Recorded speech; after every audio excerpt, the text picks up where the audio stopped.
Boa noite, pessoal. Mais um Terça Livre no ar. Nessa terça-feira, nós estamos aí com convidados e amigos ilustres que estão sempre aqui com a gente, nos ajudando a divulgar a verdade, que a mídia é paga para poder esconder. Então, nós queremos aqui dar as nossas boas-vindas a Beatriz Kisses e ao deputado Marco Feliciano. Boa noite, Bia. Boa noite, deputado. Tudo bom? Boa noite, tudo bem? Boa noite. Aí. Boa noite, Jair Bolsonaro. Tudo bem? Boa noite, Paulo. Tudo bom? Boa noite, Alan. Boa noite, Bia, minha amiga. Boa noite, deputado Jair Bolsonaro, deputado Marco Feliciano. Converso pela primeira vez agora, é um prazer. Deputado Bolsonaro, eu já vi que ele está rouco aí, mas eu sei o motivo. Durante o hangout eu vou contar. Maravilha. Eu quero saber esse mistério, hein? Eu vou falar já. Bolsonaro está rouco de tanto chavecar Maria do Rosário. Isso já deu problema. Tá dentro. Isso está custando 10 mil reais para ele. Mas é isso que vale a honra? 10 mil? Com 10 mil reais, eu acho que lá no Rio de Janeiro tem gente mais bonita, viu, Bolsonaro? As duas únicas condenações que eu tenho em primeira instância são de juízas, por coincidência, né? Lá no Rio, no recurso, pelo que eu estou sentindo, né? A gente vai matar em segunda instância, e aqui em Brasília, aqui, nós estamos, eu acho que dá para matar também, ok? Afinal de contas, a agressão veio dela. Ela agrediu as mulheres no Brasil ao defender o estuprador e homicida, ok? E essa mídia que você falou agora há pouco, que é paga para esconder, e é verdade, a grande parte da mídia não vive sem a propaganda oficial do governo, conta a história de um momento para frente. Como eu estou vendo agora, de novo, estou sendo bombardeado na mídia, né, as acusações aqui. Primeiro, que você é prefeito, candidato a prefeito no Rio. Outra, você aceitei serviço do Aécio, não tiraram isso aí. A outra, que eu fiz lobby pro Aldo Rebelo para ser ministro da Defesa, tá ok? E voltou a história. Eu sou a favor que mulher ganhe menos do que homem. Eu não sei onde vai chegar essas calúnias. Qual dessas aí, Bolsonaro, qual dessas acusações são verdadeiras? Qual dessas é verdadeira? Qual das Não tem nenhuma verdadeira aqui. É bom lembrar também que essa questão dela ter falado que ele ofendeu todas as mulheres, eu e a Cláudia Castro, nós fizemos uma carta aberta dizendo que ela esqueceu de excluir desse rol aí das mulheres, né, a grande parte das mulheres que não concorda com essa visão psicopata da esquerda, entendeu? Então nós escrevemos uma carta indignadas com essa conclusão de que todas as mulheres tinham sido ofendidas. A gente não foi ofendida, as mulheres não foram ofendidas. Na verdade, o que nos ofende é essa defesa que a Maria do Rosário e suas colegas e seus coleguinhas fazem dos bandidos. É isso que nos ofende. Ofende a dignidade, põe em risco a nossa vida, tá? Então, estamos aqui, eu posso dizer como mulher, como brasileira e cidadã, que eu apoio totalmente, nesse caso, o Bolsonaro. Agora, as pensionistas aí, e quando começarem, jovens viúvas, né? Às vezes tem 2, 3 filhos, mas é jovem viúva ainda. E ver que a pensão vai ser temporária, agradeço a Maria do Rosário, a Jandira Fegali, a Bedia da Silva, que votaram favoravelmente para que a pensão das viúvas, independente do número de filhos, fossem temporárias. Essa é a defesa que elas fazem. É lógico, elas não iam votar contra o governo, contra a Dilma Rousseff. Jamais. Porque a Maria do Rosário, inclusive, daqui a pouco o nome dela vem à tona aí, naqueles recursos que ela ganhou durante a campanha de empresas envolvidas no Lava Jato. Começou pegando fogo, hein? Sim, já está começando já bem, né? Então vamos lá, eu quero primeiro ouvir aqui então o deputado Jair Bolsonaro, depois o Feliciano e o Paulo, e ao lado do deputado a Bia Kisses, que tem sido uma guerreira em Brasília, né, que não está de mão atadas com ninguém, com nenhum partido, com nenhum político, isso muito nos agrada. Então eu gostaria que vocês falassem um pouco. O nome do nosso hangout é Na Mira do Povo. Quem está na mira do povo de fato? O nosso hangout colocou o Congresso na mira do povo. Então eu gostaria que vocês comentassem um pouco sobre isso. Bia? Vai começar comigo logo? Pode ser, você e o Jair aí. Na mira do povo, como você falou aqui, né, eu aqui represento a mim mesma, ao Revoltados Online, Foro de Brasília, Foro de São Paulo, Terça Livre, um bocado de coisa, né? E na nossa mira, gente, está todo mundo que está jogando contra o Brasil, tá? E não é nesse jogo da seleção que está tendo hoje, não. É jogando contra o Brasil, coisas que afetam a nossa vida, politicamente. Então, tanto é assim que ontem saíram umas notinhas aí, né, de que o PSDB teria dito que falou que as urnas não foram fraudadas, que não houve fraude, e embora eu sempre tenha tido um ótimo relacionamento com alguns políticos do PSDB, como Carlos Sampaio, que sempre respeitei, ontem a gente desceu a lenha mesmo nas redes sociais, né, tanto no Twitter, nos Revoltados, exigindo que se expliquem que história é essa de dizer, concluir que a eleição não foi fraudada. Então, assim, quem estiver jogando contra o Brasil, não interessa pra gente se é bonitinho, se é bonzinho, a gente vai marcar em cima. E hoje quem está na nossa mira é o Congresso, porque, infelizmente, as coisas não estão acontecendo. Claro que na nossa mira, em primeiro lugar, está a Dilma, né? Está o PT, tá esses parlamentares que estão fazendo esse jogo sujo de não deixar o processo de impeachment caminhar. Hoje o Supremo também fez 3 decisões interferindo no Congresso. Então, assim, está na nossa mira quem estiver jogando contra o Brasil, e é no mercy, não tem perdão, não tem amiguinho. Tá? Se estiver contra o Brasil, está contra a gente e vai ser considerado nosso inimigo. Bolsonaro. Amigo, eu quero fazer um apelo a todos vocês. E como militar, né, a gente tem que ter os objetivos, até qual o objetivo final. Eu entendo que nosso longo prazo é 2018, limite longo. Eu já começo a ficar receoso de qualquer ação de impeachment, ou pelo TSE, né, por aqui o impeachment, pelo TSE uma cassação de chapa, etc. Começo a ficar receoso. Qual apelo eu quero fazer? Você pode ver. A Dilma vetou o voto impresso na lei recém-publicada de Diário Oficial da União, agora uns 10 dias. Trabalho para derrubar o veto? Eu acho válido. Mas mesmo que a gente venha derrubar, Beatriz, como é uma emenda que causa despesa, e ela não teve iniciativa no Executivo, ela pode e certamente vai ser derrubada no Supremo. Então nós devemos focar as nossas forças, né, no Senado, porque a Câmara aprovou em 2 turnos aquela emendinha nossa, naquela PEC da reforma política, falando do voto impresso. Se o Senado aprovar lá, promulgou, tudo bem, 2018 nós vamos acabar com essa fraude por ocasião das eleições. Caso contrário, eu acho muito difícil a gente não ter um outro petista dirigindo o país a partir de 2019. Será o fim.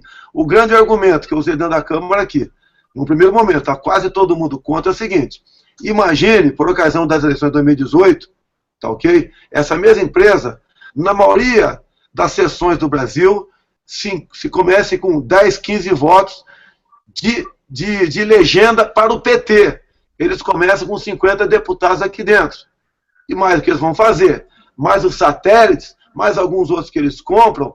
Jamais nós vamos sonhar em aprovar qualquer emenda constitucional, jamais vamos sonhar em derrubar qualquer veto por um quórum qualificado. Será o fim. Será uma venezuelização pelo voto de nosso Brasil. E entendo que todas as outras brigas que vocês fazem, em especial, é muito importante para se mobilizar e esclarecer a população, né, para onde estamos indo. Agora, o limite longo, seria muito curto, mas é longo, é o 2018, a PEC do voto impresso ao lado da urna eletrônica. Sem isso, estamos mortos, estamos perdidos, ok? Só para completar aqui, tá? Também na minha mira está o Janot, tá? E o Renan Calheiros, porque aqui dentro do Congresso, na verdade, o Eduardo Cunha tem sido um empecilho, né, aos projetos do PT, por isso que ele está sendo tão bombardeado, e hoje o antagonista fez uma nota perfeita, dizendo que, na verdade, o Eduardo Cunha, ele pode ser um ladrão dentro de um esquema muito maior, que é da esquerda, de corrupção, e que querem tirar esse bandido, como eles chamam, esse ladrão menor, que é o único que ainda se opõe. Então, Renan Calheiros é um perigo, ele tem que ser considerado nosso inimigo, porque antes do Renan fazer algum acordo, a Dilma esteve realmente bem abalada, instável. E depois que o Renan se passou para o lado dela, quem está para cair é o Cunha. A Dilma não tá mais balançando tanto. Então, eu estou de olho também em Renan Calheiros. Acho que todo mundo devia ficar. Maravilha. Pastor? Minha vez? Pois bem, eu quero primeiramente cumprimentar você, Alain, obrigado pelo convite, tá? Quero agradecer aqui a presença da Bia, que tem sido uma guerreira. Eu quero aqui mostrar o presente que a Bia me deu. Olha o pichulequinho aqui. Apesar que agora tem uma versão mais bonita, tem um pichuleque com 2 chifres, né? Saiu hoje na imprensa. É um bom companheiro. Cumprimentar o Paulo Martins, que eu sou fã, tá, de carteirinha, sigo você, ouço seus pronunciamentos, e senti muito você não ter chegado aqui ao Congresso. Foi uma injustiça lá no seu estado, e no próximo mandato, se precisar de um cabo eleitoral, eu estou aqui, tá bom? Eu não ajudo muito, não, os gays não vão votar em você, né? A não ser que o Bolsonaro peça, né? Se o Bolsonaro pedir, talvez... Cumprimentar o nosso capitão, né, o Bolsonaro. Pois bem, na minha mira está uma pessoa que não foi citada aqui. Na minha mira está o Pisciani. Na minha mira está o Pisciani, esse garotão, playboy, amigo do Bolsonaro, inclusive, carioca, né, Bolsonaro? Esse rapaz, simplesmente, há 3 semanas atrás, era o mestre do jogo de xadrez do Congresso Nacional, né? Cantava de galo aqui dentro, batendo no peito, que tinha 165 votos, do blocão, inclusive, que o meu partido fazia parte, e a Dilma só negociava com ele, né? E, de repente, numa articulação aí, o Cunha mostrou mais uma vez que o grande jogador de xadrez é ele, né? O Cunha pode ter 1 milhão de defeitos, mas tem uma coisa que ele tem, é inteligência. Para mim é um gênio da política, né? Se usasse para o bem só, acho que ele ia ser quase o Messias, mas Messias aqui só tem um, Jair Messias Bolsonaro, né? Para quem não sabe, Bolsonaro é o nosso Messias aí. O Pisciani, nessa semana passada, ele perdeu força, nós saímos do bloco, não sei se vocês viram, né, os partidos isolaram o PMDB, na verdade o PMDB ia ficar sozinho, mas o PEN foi com ele também, eu estava vendo hoje no painel, e de líder de 165, o Pisciani passou a ser líder de 60, 65, mas dentro do próprio PMDB, o Cunha tem a turma dele, que são 22 deputados, ou seja, o deputado Pisciani morreu afogado na água que ele estava mandando como rei Netuno. Então, Pisciani, para mim, ele está na minha mira. Eu vejo uma articulação hoje dentro do Congresso e fiquei até assustado que o PSDB está pedindo a cabeça do Cunha, né? Não estou aqui sendo advogado do Cunha, pelo contrário, eu sou advogado da justiça, né? Mas, como bem disse a Bia, o Cunha, para nós, foi uma luz, assim, no fundo do túnel, que a gente nunca imaginou que ia acontecer. Eu mandei hoje uma mensagem para o Cunha dizendo para ele, o que o Supremo Tribunal Federal fez hoje foi uma resposta a todo o anseio da população. Todos nós sabemos que o Supremo mas hoje o Supremo assinou embaixo, né? Ao assinar, indeferindo, ou melhor, dizendo que a questão de ordem que o DEM apresentou para o presidente da casa, o presidente da casa apresentou o rito normal dele como seria o impeachment. E vem o Supremo Tribunal Federal dizer que não pode ser daquele jeito. Se foi usado o mesmo sistema no impeachment do Collor, se foi usado o mesmo sistema desde 1956, não me falha a memória, né, e vem o Supremo agora e dá essa declaração, ou seja, se cumpriu aquilo que vocês do MBL, vocês do Revoltados Online, o Jair Bolsonaro, o Paulo já tem dito, né, que o PT conseguiu a façanha de aparelhar tudo, incluindo o Supremo Tribunal Federal. Na mensagem que eu mandei para o Cunha hoje, eu disse, Cunha, o Supremo ele deu para nós, foi um presente. Então você não precisa entrar nesse rito, pega a porcaria desse impeachment que tem aí, agora o próximo da lista deve ser o do Hélio Bicudo, e defende ele, leva para a Câmara e vamos botar em votação 342 votos, vamos pedir isso, né? Aí o Cunha só me mandou uma mensagem assim, calma. Então o Cunha é muito frio, né? Ele é gênio, né? Todo gênio é muito frio. Então na minha mira ou estaria o Pisciani, na minha mira, seria redundância falar que a Dilma está na mira, que o PT está na nossa mira, que o Janot está na nossa mira, né? E o que é importante agora é a população, de novo, dar o brado dela. Porque no parlamento nós somos poucos que temos essa visão, né? tem aí um louco chamado Bolsonaro e eu que sou um louquinho e meio do lado dele. Né? Fora a gente, não tem pessoas com coragem, não tem pessoas que tenham a aptidão de amar o Brasil, a bandeira, a pátria, a ponto de comprar essas brigas. Então, eu acredito que a solução está na mão do povo. E o povo está com vocês, Alan. O povo está com esse pessoal aqui no Terça Livre hoje. Muito bem. Cabe lembrar também... Acho que tem alguém com áudio aí. Dá uma mutadinha no microfone aí. Não sei se é o Paulo, não sei se é... Mas cabe lembrar também que o mesmo processo foi feito pelo PT contra o FHC. O mesmo processo. Né? O PT fez o mesmo processo contra o FHC e agora está dizendo que não pode. Mas vamos lá, Paulo. Manda ver aí, Miguel. Olha, a colocação do Feliciano perfeita. Eu tentei fazer parte desse time de loucos aí do Congresso, bati na trave, mas na próxima vai dar certo. Se a Smartmatic permitir, essas coisas todas, mas deixa isso para lá. O meu alvo, e não é de hoje, é o Supremo Tribunal Federal. Eu, desde 2011, no Jornal da Massa, aqui no SBT Jornal, eu venho apontando a estratégia de aparelhamento do Supremo Tribunal Federal. Em 2012, eu lembro que fiz um vídeo muito visto na internet, onde eu coloco que o limite da democracia no Brasil era 2014. A eleição passou.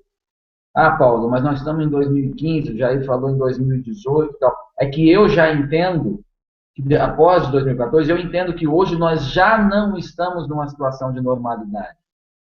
E a postura do Supremo Tribunal Federal, ela prova isso. As liminares que foram concedidas agora são uma vergonha.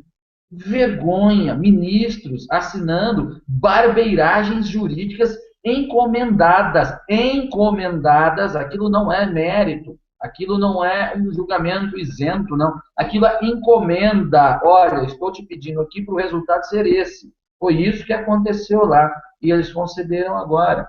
Sabe? Então, quando eu disse lá atrás, há 2, 3 anos, de que 2014 seria o limite, é porque o número de ministros já estava bastante alto, ministros indicados pelo PT. Depois houve mais indicação. Mas isso vai maturando dentro da própria instituição, e as pressões diárias em cima deles vão ocorrendo, aquilo cria-se um ambiente interno, daqui a pouco os caras estão trabalhando mesmo como um anexo simples, mal estão percebendo isso, até porque vivem desconectados da população, e este tempo longo após 2014 ia tornar o STF cada vez mais esse puxadinho do PT, não só por matemática simples de ministro. E isso está acontecendo.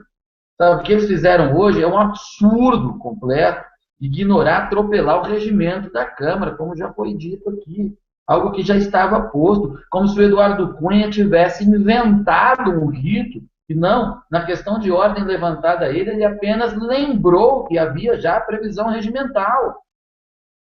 O STF estuprou o regimento da Câmara. Isso é extremamente grave. Então, nós já não estamos numa situação normal. Então, quando eu digo que o alvo nosso imediato agora, o meu, pelo menos, de parte da população, tem que ser o Supremo Tribunal Federal, ele não necessariamente exclui as figuras do Congresso. Não, as coisas a gente não pode raciocinar de forma excludente, mas tem que ser paralelas. A pressão deve ser paralela. Nós temos que tirar esses caras da zona de conforto, porque se forem mantidos na zona de conforto, eles vão fazer o serviço da quem é o patrão deles. O patrão deles hoje é o Partido dos Trabalhadores e a dona Dilma Rousseff. Gostaria de que o deputado Jair Bolsonaro comentasse a nomeação do Aldo Rabelo e a apreensão de armas que foram feitas pelo presidente da CUT. A questão do Aldo Rabelo. Olha só. Ninguém vai querer que Dilma Rousseff indique um general com as estrelas para ser ministro da Defesa, ou um civil, outro qualquer, mais alinhado, vamos assim dizer, com a direita, vamos assim dizer. Vai botar a gente na esquerda lá, não há dúvida. Agora, ela poderia indicar também o João Pedro Stedley, por que não? Tá, okay? O próprio presidente da CUT, por que não? Podia indicar qualquer um. Tá, okay? Ao indicar o Aldo Rebelo, qual é a posição dele aqui na Câmara? Sempre foi ao longo do tempo. Um nacionalista. Eu nunca vi o Aldo Rebelo criticando as Forças Armadas aqui dentro. Não estou fazendo a defesa dele, estou sendo sincero. Eu nunca vi ele cavucando aqui a questão da Comissão da Verdade. Eu nunca vi ele falando aqui sobre a guerrilha do Araguaia. Ele mantém a posição dele aqui dentro lá. Você mantém a posição dele aqui. E eu fui chegado a ele em que situação? Somos palmeirenses. Nós somos porcos, né? Torcedor do Palmeiras. E essa foi a minha amizade com ele aqui dentro. Eu não vou, quem está com foice e martelo no peito é inimigo. Quem está com a estrelinha vermelha é inimigo. É inimigo, tudo bem. Mas eu vou conviver com eles. Então, dentre dos nomes que estavam... Se você for comparar Aldo Rebelo com Jacques Wagner, o Celso Amorim, não dá para comparar. Eu votaria no Aldo Rebelo tranquilamente, vamos assim dizer.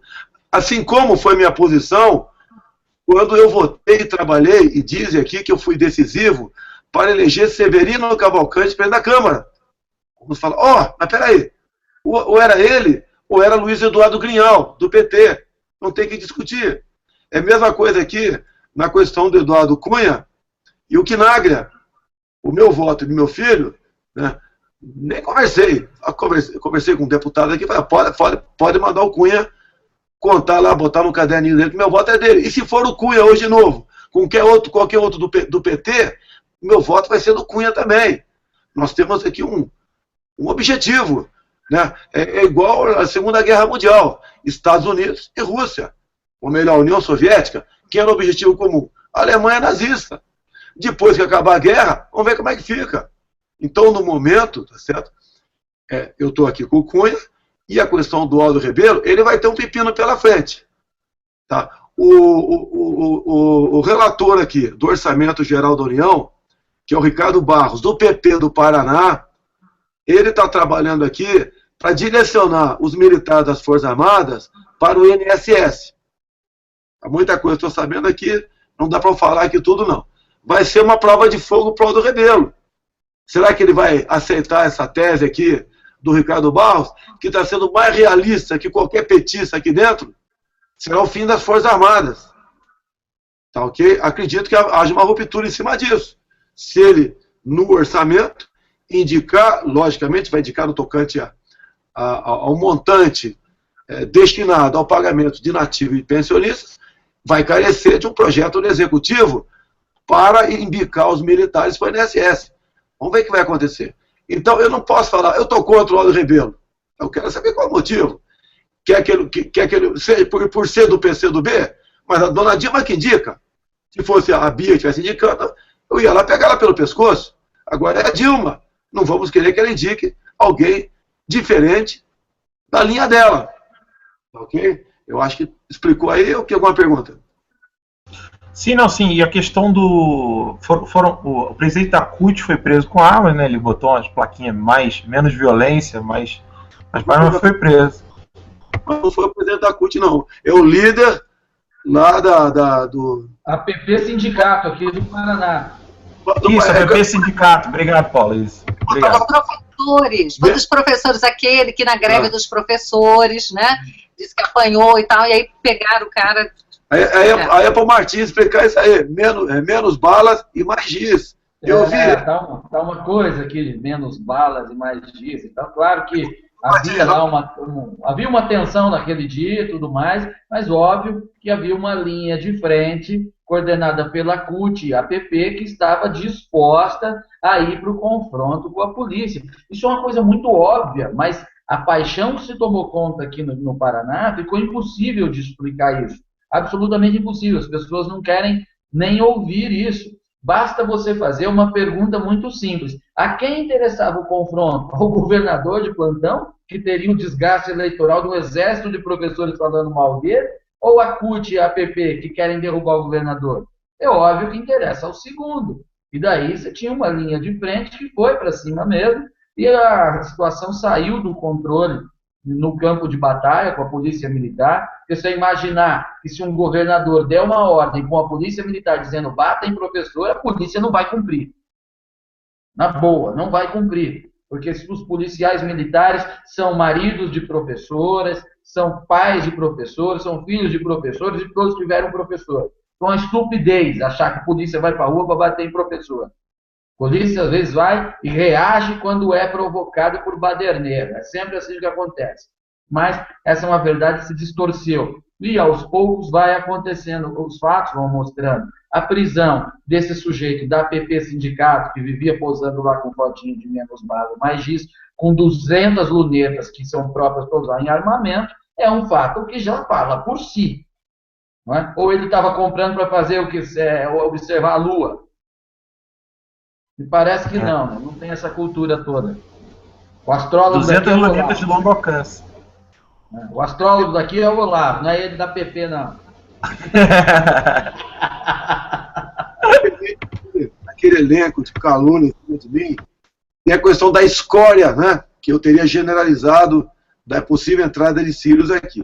Dilma Rousseff, em 2 momentos, um na ONU, outro, não sei se na Folha, o Estado de São Paulo aqui, falou que o Brasil está de braços abertos para os refugiados do norte da África. Ela não está interessada em pessoas de bem. Mas mesmo sendo pessoa de bem, você tem que botar um filtro nisso aí. Não pode deixar entrar à vontade aqui, que Angela Merkel está com um problema agora, que é uma possibilidade de chegar em 1 milhão de refugiados na Alemanha. E teriam que aumentar impostos para poder atender esse mundo de gente, que não tem emprego para eles, não tem o que fazer. Aqui é a mesma coisa. Eu entendo que essa entrada dessas lunetas aqui, telescópicas aqui, tá ok? É para esse exército do MST, cujo presidente, cujo comandante aí é o João Pedro Stedley. São apreendidas armas no Rio de Janeiro e está entrando aqui via Venezuela. Esse pessoal, com esse tipo de equipamento, né? Essa minoria, a minoria que eu chamo de escória, que vem de todos os países do mundo para cá, estão na mão do PT. Em especial os cubanos. Esses 10 mil cubanos que estão aqui, o homem que está aqui está com a esposa e filhos lá em Cuba. A mulher que está aqui está com o marido e filhos em Cuba. Eles fazem qualquer coisa para que a sua família não sofra retaliação lá. Esse pessoal está pronto para ir para uma luta muito mais sangrenta do que nos proporcionaram nos anos 60 e 70, que a população engoliu o fato que eles estavam lutando por democracia. E nós, militares, éramos os ditadores. Há poucos dias até, o Reinaldo Azevedo, eu gosto muito do Reinaldo Azevedo, também que ele parece que me detesta ali, mas não tem problema, 99% do que ele escreve lá, nota 10 para ele. Tá, okay? Ele disse lá o seguinte, que o PT estava se preparando para fazer a guerra política. Aí, desculpa, Reinaldo Azevedo, falta um complemento aí. Até esse pessoal de guerra política são aqueles, no passado, né, são aqueles que treinavam em Cuba, pegavam o dinheiro da União Soviética e vinham tocar horror aqui dentro do Brasil. E quando eram presos, se intitulavam presos políticos. Eram bandidos, com a própria Dilma Rousseff. Bandidos, sequestradores, assaltantes, ladrões, tá ok? Quando preso político. É a mesma coisa agora. O recado que foi dado é o seguinte, nós vamos fazer uma guerra política, ou seja, vale tudo. E aí está uma das causas da campanha do desarmamento. É tirar armas ao cidadão de bem. Porque povo desarmado é povo facilmente dominado. E aquele que quer a paz tem que se preparar para a guerra. O recado que eu dou para quem está nos ouvindo aí. Não sei quantos são. Pelo amor de Deus, nós temos que nos preocupar com isso, com a nossa segurança. Quem pode ter uma arma em casa legalmente, que tenha. Quem não pode, se vira. Porque o bandido e esses que estão de fora aqui estão se armando cada vez mais. E não estão aqui para brincadeira, não. Afinal de contas, quando o PT perder o poder um dia, se é que eles vão perder, eles vão viver do quê? Esses carrapatos vão viver do quê? Não tem sangue mais para sobreviver. Então vão ter que viver do quê? Da guerra, do terrorismo, do terror. Só pode ser até Fidel Castro vai perder quanto? Vai perder 1 bilhão por ano do programa dito Mais Médicos, né? Outros países, outras repúblicas que estão aqui também, da América do Sul, vão perder negócios com o Brasil. É um negócio que interessa para todos eles. Agora, se tivermos alguém sentado na cadeira presidencial que pense como nós um dia, isso tudo vai se acabar. E eles não querem que se acabe. E para isso, vão nos lançar numa aventura, podem ter certeza, tá ok? Não sairão nem pelo impeachment, nem pelas eleições de 2018. Vão fazer de tudo para que ou continue o Smartmatic, ou criar um fato até lá, para eles continuarem no poder. Afinal de contas, é fácil convocar essa massa de pobres para dizer que nós, da elite branca dominante, querem um retrocesso nisso tudo. Olha, com relação a isso, então, Bolsonaro, eu queria te fazer uma pergunta. Que você está dizendo que a gente tem que se preparar para uma guerra. E como acontece, por exemplo, na Venezuela, que tem os tais dos coletivos, né? O governo não aparece matando as pessoas, mas ele tem o seu exército, né? Esse seu exército de MST, de cubano, que vem para haitiano, todo esse pessoal que vem para cá. E aí eu te pergunto, na sua visão, você que veio do exército, se houver uma coisa dessa, as Forças Armadas estarão ao lado do povo? Olha, eu não falo pelas Forças Armadas, mas 100% de chance que jamais estarão com partido nenhum. Estarão com o povo, pode ter certeza disso. Agora, risco que nós corremos na defesa. Tem um montão de garotos de 30, 40 anos lá, petista lá dentro.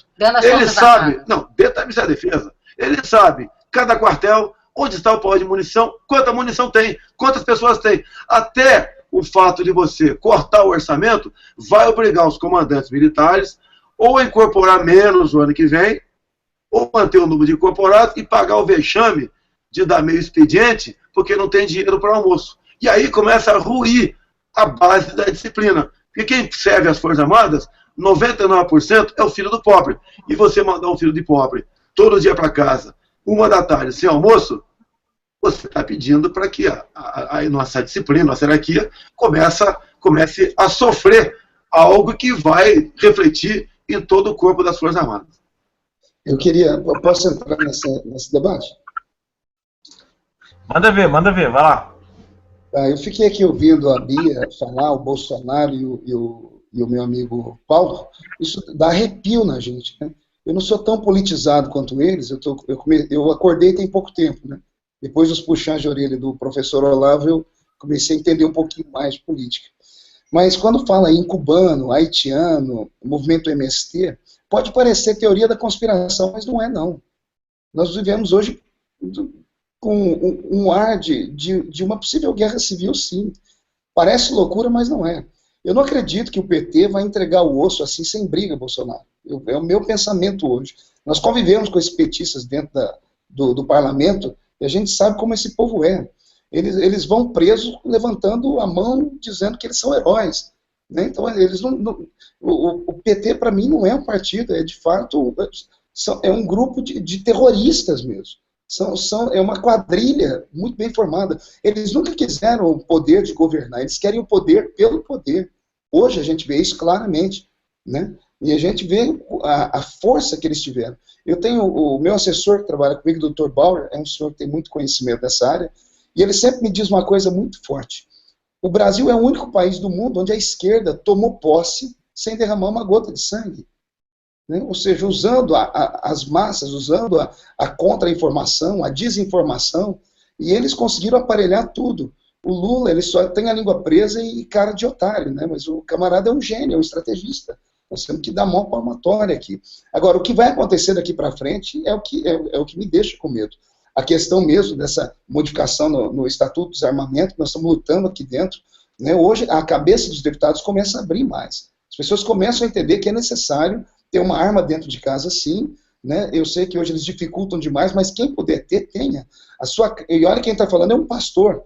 Eu sei que vai ter muita gente, mas pastor, o senhor é a favor disso? Eu sou a favor que o pai de família defenda a sua casa. A sua casa é o seu pequeno reinado. Você é o rei da sua casa. Se você não proteger a sua esposa, seus filhos, a sua propriedade privada, quem é que vai proteger você? Então nós vemos hoje no limbo.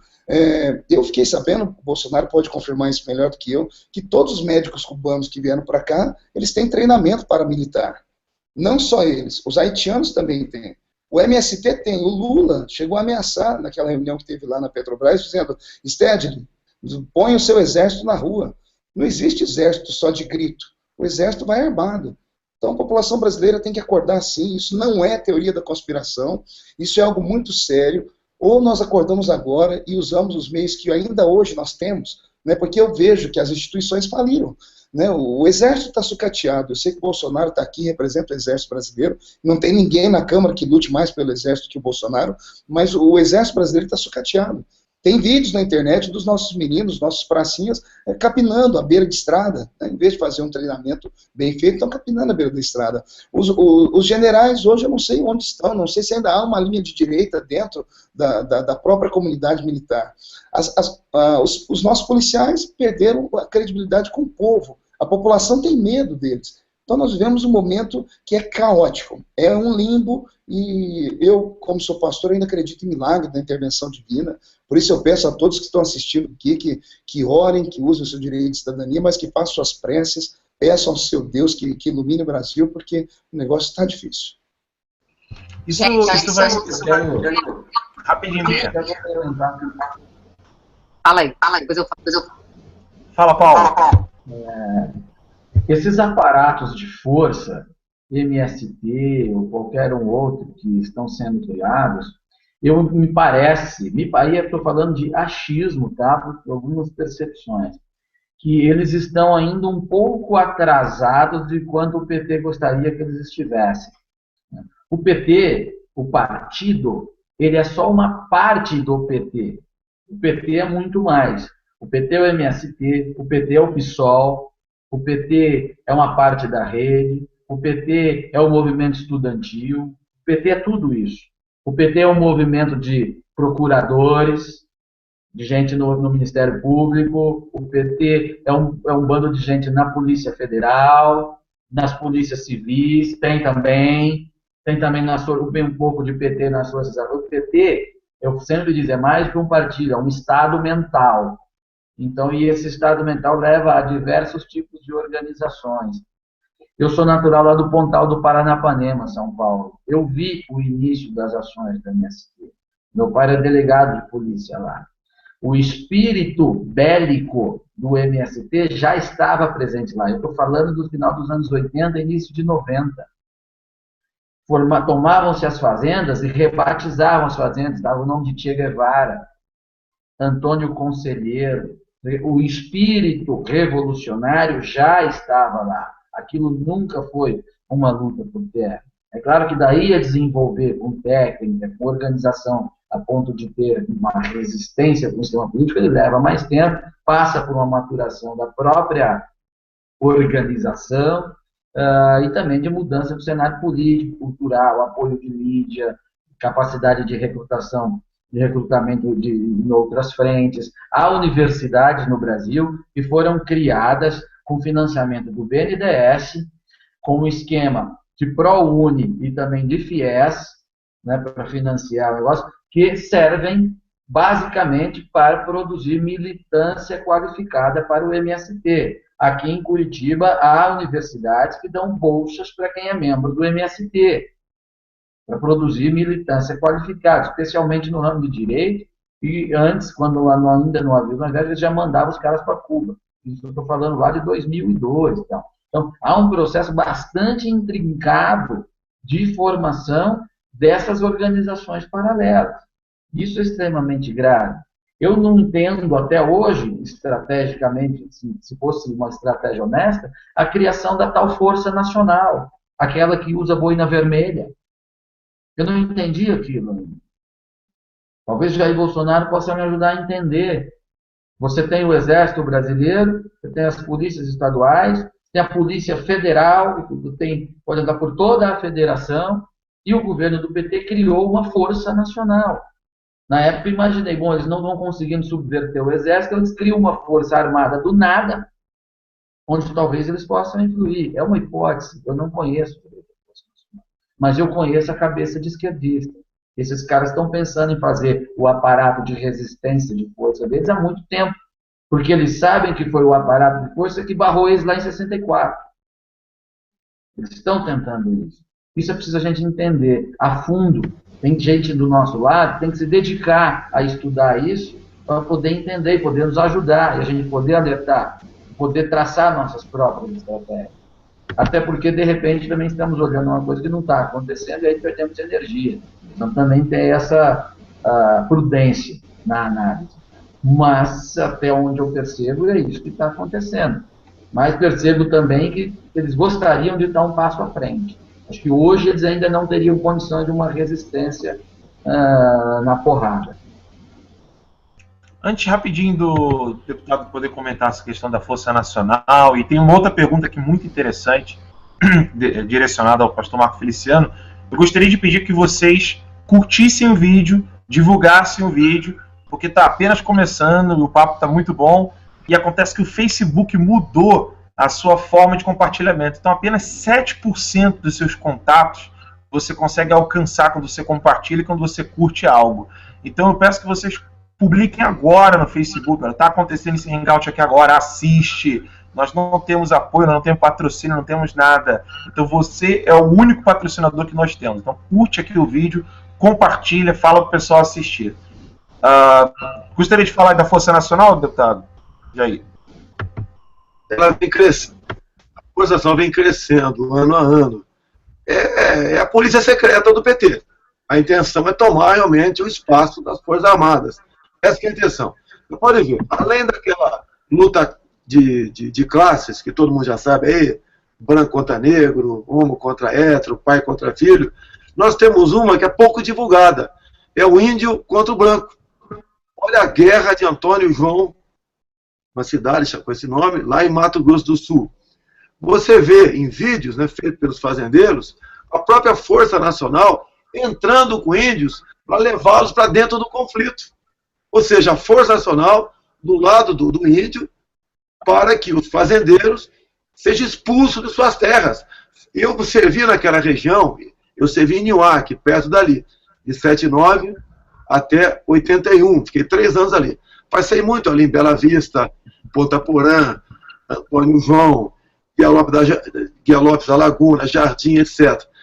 E não tinha esse problema de índio lá. Nós mesmos, no nono GAC Niuaque, em torno de 20% do incorporado lá eram índios, sem problema nenhum.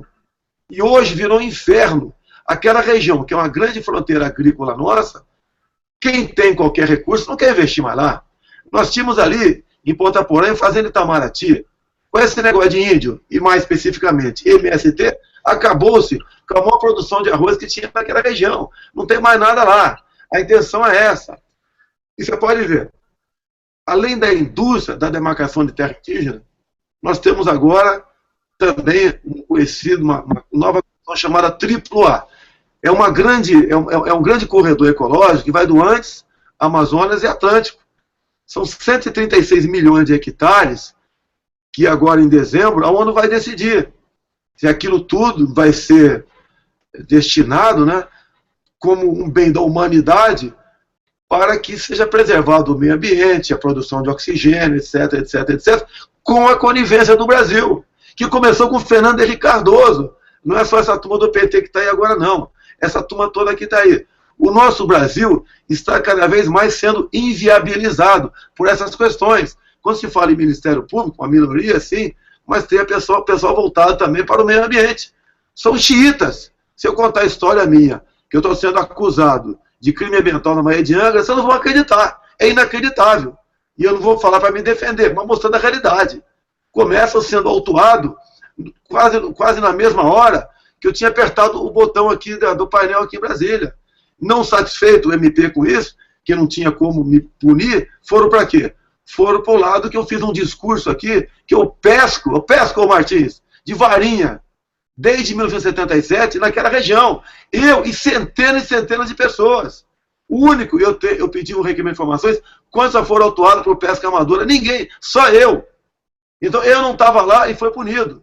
Agora, eles não erraram a data. Eles me botaram a data lá na frente, tá? Porque não tinha ordem de serviço, então tiveram que fraudar uma ordem de serviço lá na frente para me autuar aqui atrás.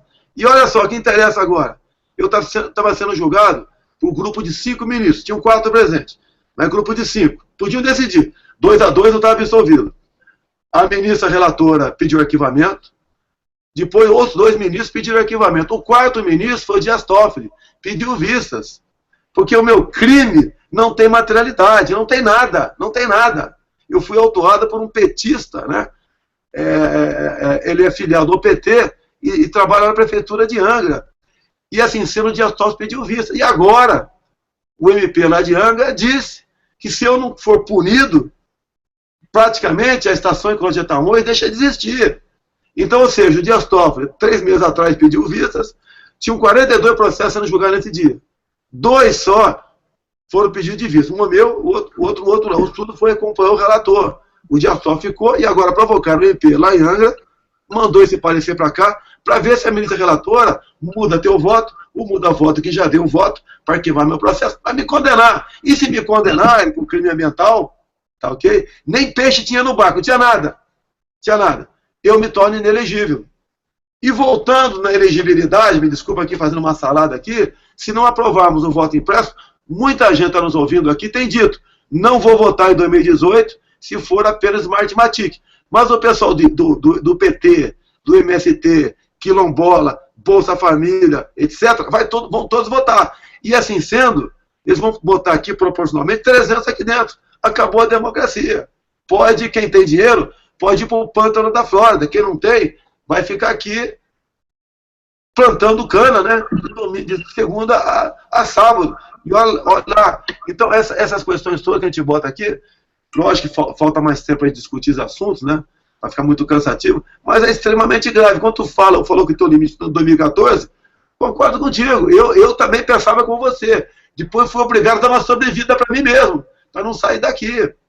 Você acha que, o meu caso, Paulo Martins, você concorreu a uma eleição, tu sabe que é difícil, ok? Eu votaria em você tranquilamente.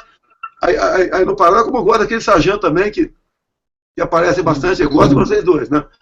O Santo Faú, tá ok? Mas votaria em você, talvez no Faú, gosto de vocês dois aqui. Eu acho que vocês dividiram o voto até aí. Mas você pode ver, para mim, particularmente, eu posso ser um deputado vitalício. Mas eu estou pensando no meu país em 2018. Eu estou rodando o Brasil, tenho conversado com a minha esposa até quando ela aguenta, porque eu não quero acabar com a minha família por um projeto de ajudar o país. Imagine você, Martins, o Alain, a Bia, vocês sentados na cadeira presidencial, com essa quantidade de problemas que nós temos hoje, que serão muito mais avolumados em 2018. Quando eu vejo o Feliciano também, que seria um pré-candidato a prefeito de São Paulo, eu vejo muito mais ele voltado para o patriotismo, que vai estar uma esculhambação total, uma prefeitura de São Paulo, vindo das mãos do PT, com essa quantidade de haitianos lá, que inclusive estão sendo cadastrados para o Bolsa Família. Então esse pessoal é tudo ali soldado do PT, gente jovem. Poucos haitianos, né, ou melhor, angolanos, nós tínhamos problema na favela da Maré do Rio de Janeiro, um tempo atrás, eles mascando coca, nenhum policial militar entrava na favela. Imagine agora, com milhares aqui dentro, como é que vai ser essa luta? E a luta de guerrilha é uma luta que você não sabe de onde vem o tiro. Se é que vem um tiro, vem uma peixeirada, não sei lá o que vem. Tá ok? E todas as ditaduras, como é que elas são impostas? Com uma violência. Ao haver a violência, você fuzilando, lançando no terror um país, né? Como sempre foi assim, a cidadã de bem se acovarda, fica em casa, ninguém reage. Tá certo? É assim que, no meu entender, eles estão se preparando para não deixar o poder, para não é largar osso, não, Feliciano. Filé mignon que é o Brasil. É o país mais rico do mundo em biodiversidade, riqueza minerais, em água potável, em território, extensão territorial, em áreas agricultáveis, em mansidão de povo, que eu tive agora em Belém, um povo maravilhoso, mas que não pode ser escravizado.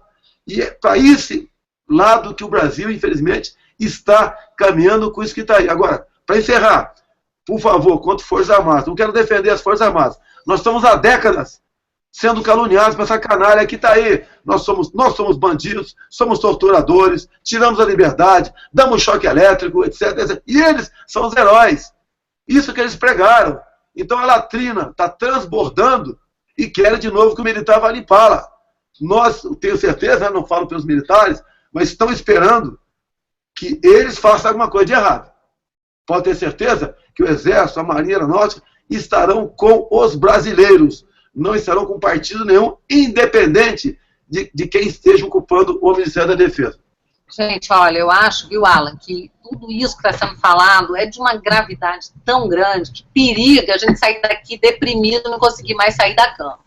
Então, eu preciso dizer que a gente não pode perder o ânimo, a disposição para lutar. porque senão a gente entrega tudo. E, gente, ganha a batalha quem luta mais 5 minutos. Nós temos que ser soldados, nós temos que ser guerreiros. Nós estamos lançando uma campanha, já lançamos uma campanha, o professor Olavo conversou muito com a gente a respeito da resistência pacífica. Olha o professor Olavo aí, ele entrou. Sim, ô, professor, que coisa boa. Eu falei seu nome, você chegou, ó, que sintonia. Coisa bacana. Ai, foi o caos, professor, foi o caos.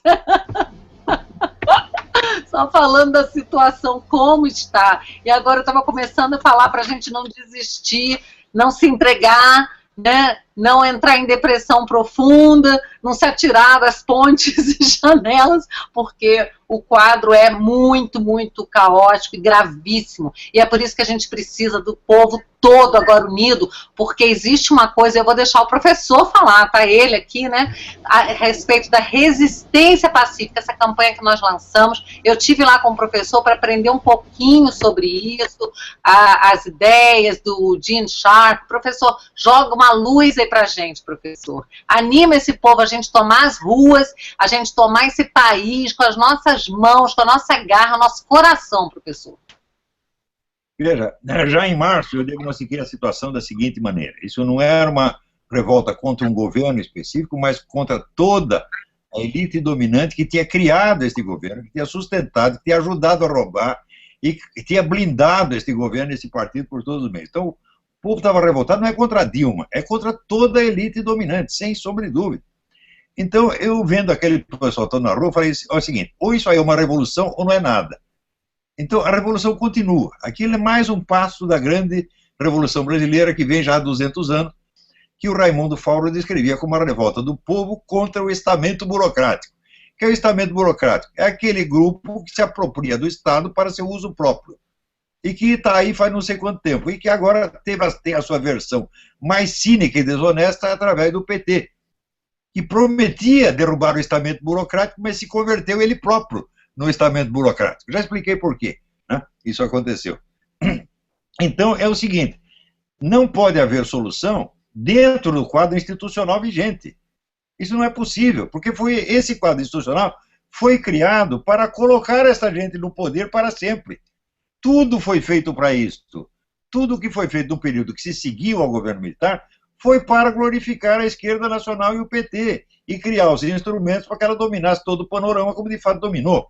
Então, não é possível fazer nada contra este governo sem fazer contra o sistema como um todo. Como é que se faz contra o sistema como um todo? Nós temos que tirar o poder, tirar os meios de ação da mão dessa classe política corrompida, maldita, e devolvê-la ao povo, de modo que o povo possa fiscalizar o que os caras estão fazendo. Você vê que o político no Brasil é o seguinte: ele se elege, ele vai para Brasília, e lá ele está protegido do povo para sempre, né? Com 2 mandatos, ninguém se aposenta. Resolveu o seu problema. Então, não é mais assim? Conta aí. Mudou em 95. Pera, não estou ouvindo nada.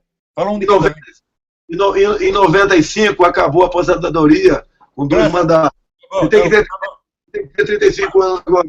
Isso é um detalhe que não pesa no conjunto. Você sabe perfeitamente que o deputado em Brasília, deputado senador em Brasília, é totalmente protegido dos seus eleitores para sempre.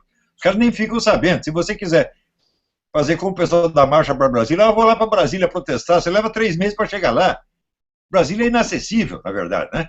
Então, tudo foi feito para concentrar o poder na mão de um grupo que nunca mais vai devolver ao povo. Então, é esse o sistema que nós temos que quebrar. Tá certo? Então, temos que ter o voto distrital, temos que ter a instituição do recall, quer dizer, o político não fez o que os seus eleitores querem, eles o chamam de volta e tiram o mandato do cara. Nós temos que ter todos esses instrumentos de controle na mão do povo, meu Deus do céu. E isso aí, nós não vamos conseguir afagando as presentes instituições. Nós vamos ter que quebrá-las de muitos pontos e refazer. Isso aí não tem jeito. Quem pode fazer isso?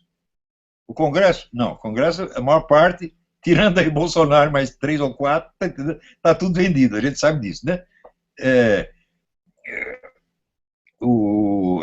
Bolsonaro, Caiado, Marco Feliciano, não precisa fazer a lista, tem uns caras que estão lá para fazer o serviço direito, né? Os outros estão tudo vendidos, a gente sabe. Outros que não são vendidos têm medo, são covardes, assim por diante. Não podemos esperar nada da Justiça, do STF, já sabemos por quê, não preciso explicar.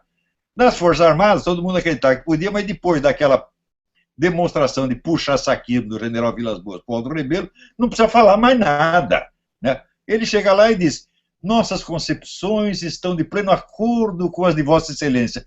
Pô, acabou. Porque o Aldo Rebelo é o Foro de São Paulo encarnado. Se as concepções são as mesmas, então já sabemos de que lado o general Vilas Boas está. Né? Se ele está voluntariamente ou por outro motivo, não sei, nem me interessa as motivações subjetivas dele. Interessa que a posse do Aldo Rebelo foi uma decepção para todo mundo. Então, não conte com as Forças Armadas. Então, depois não contar com quem? Conosco mesmo, com o povão organizado. Agora, se disser, é muito difícil organizar o povo, é impossível. Eu digo, peraí, recua 2 anos atrás. 2 anos atrás seria concebível que 2 milhões de pessoas sairiam à rua protestando contra o governo? Que 93% da população estaria contra o governo? Não, isso era inconcebível, porque a esquerda tinha um monopólio da opinião pública, tinha um monopólio dos movimentos de rua. Isso era impossível e aconteceu. Eu digo, bom, o próximo impossível nós também podemos fazer acontecer. O que é? Pegar essa massa, organizá-la e dizer, o poder está nas suas mãos. O poder constituído nada vale perante o poder constituinte, que são vocês. Vocês constituem a classe política. Ela está lá para servir a vocês, ao povo brasileiro. E o povo brasileiro agora tomou consciência. Veja, faltavam líderes, até hoje não temos liderança organizada, mas o povo está consciente. Eu, em março, escrevi para os líderes ou pretensos líderes, não liderem coisa nenhuma, sigam a massa. A massa está sabendo o que está fazendo, mais do que os seus líderes. Era só seguir a massa. E é o que nós temos que fazer agora. Temos que organizar essa gente e dizer, nós não vamos aceitar mais treta. Nós não queremos estar na mão da classe política. Ela que tem que estar na nossa mão. Ela tem que fazer o que a gente manda. E está acabado. Você vai chegar, Vossa Excelência. Que Vossa Excelência nada. Você só é excelente na picaretagem, rapaz. Você é Vossa Excrescência, é isso que você é. Vê se respeita a gente. Nós somos o povo, nós somos seu patrão. Você que tem que abaixar a cabeça para nós. Né? É isso que é.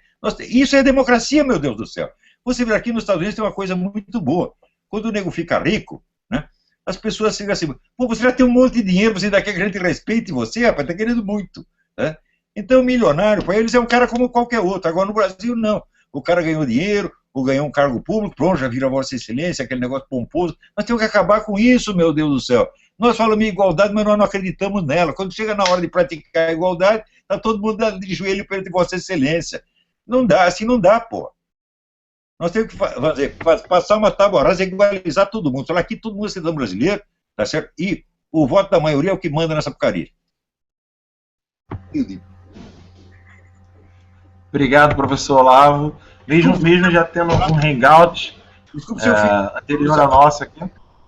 Deslocado, mas eu acredito que todo mundo, no fundo, está concordando comigo. Sim, sim. Obrigado, professor. Mesmo depois de um hangout aí com... Hoje é aniversário do Rodrigo Gugel, a gente quer deixar os nossos parabéns para ele. Ontem foi aniversário do pastor Marco Feliciano. Eu gostaria que o pastor Marco Feliciano comentasse uma das perguntas que foi levantada aqui, vai um pouco daquilo que o professor Olavo falou, de que o povo entenda que eles precisam tomar o poder. Então muitas pessoas estão perguntando, pastor Marco Feliciano, e a omissão da igreja evangélica? Eu, como católico, eu falo da omissão da igreja católica, não só da omissão, mas como da ação revolucionária da CNBB, dos bispos, da Conferência Nacional dos Bispos do Brasil, que não representam a igreja, mas acabam fazendo contrário ao pedido da igreja, que é ir contra o comunismo. Eu gostaria que o senhor falasse um pouco diretamente aos evangélicos, a todos os cristãos, que estão ainda esperando alguma ação vir de cima. E o pessoal está querendo que o senhor comente um pouco sobre essa omissão. Mais uma vez, obrigado aí, Alan. Quero aqui dar as boas-vindas ao professor Olavo. É a primeira vez que eu converso com ele, estou muito feliz, estou quase emocionado. Né? Eu virei o Olavete, rapaz, olha que tristeza. Depois que eu apanhei e sofri igual sovaco de aleijado. Veja só, Alan, você tocou num assunto que ele é muito sensível. Por quê? Quando tivemos aquelas grandes manifestações em junho, eu fui para a tribuna da casa e questionei a presidente Dilma Rousseff por que ela não havia convidado nenhum líder do movimento evangélico para conversar. Na época ela chamou o líder do Movimento Brasil Livre, pessoal dos Passes Livres, ela levou o movimento gay, levou o líder da Igreja Católica, e eu perguntei por que ela não havia convidado a Igreja Evangélica. E a resposta foi dolorida para mim, Alan, porque a Casa Civil me deu a seguinte resposta: para falar com todos os gays do Brasil, nós sabíamos quem procurar. Tem o líder da AGBLT. Para falar com o movimento Passe Livre, a gente sabia quem procurar. Para falar com a Igreja Católica, eles sabiam quem procurar, que era a CNBB. Para falar com o movimento evangélico, eles não sabem quem procurar. Por quê? Porque se procura o líder da Igreja Assembleia de Deus, o líder da Igreja Batista revolta. Se procura o líder da Batista, o da Universal revolta. Se procura o da Universal, a da Quadrangular revolta. Ou seja, nós somos um povo grande, mas as nossas lideranças, elas também têm as suas vaidades pessoais, seus pequenos reinos. Então, e hoje nós estamos vivendo um momento muito diferente. Vou falar aqui uma coisa, parece que até depor contra o meu povo, mas não é. Se hoje um líder evangélico, um líder católico, dizer assim, olha, apoie esse cidadão aqui, o povo entende o contrário. Diz, não é para apoiar porque esse líder está levando alguma coisa por trás. Está levando uma grana, está levando uma bolinha. Então, hoje nós vivemos um momento diferente. Mas nós temos aí alguns líderes que não estão na política, como o pastor Malafaia. Eu estou na política, embora, não sei se vocês sabem, eu sou o único evangélico do Brasil que não tive apoio de nenhuma igreja para chegar onde cheguei. Nenhuma instituição me apoiou. Pelo contrário, eu fui proibido de ir nessas instituições pedir voto.